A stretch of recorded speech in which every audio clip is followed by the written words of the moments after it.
In this video, I will show you is street.com scam or legit. So the best answer to that is it's legit and it's not a scam. So this is based on personal experience because I have recently booked a hotel through trip.com. So in order to book a hotel, just head over and input right here your destination.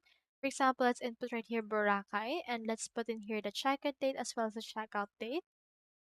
Then input right here the room and guest that you would like to book and click on the search option. Now, once you have done that, this will scour the booking websites in order to find the best one for you. We have in there this. So you just need to head over and find what you're looking for. And from there, click on this check availability. And then once you have done that, this will direct you to this new site wherein you can click onto the select rooms option.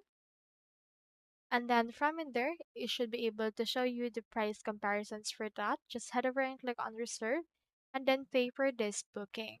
So through this booking, you can head over and then pay for it. And you should be able to have it on your stay once you have head over to the actual resort.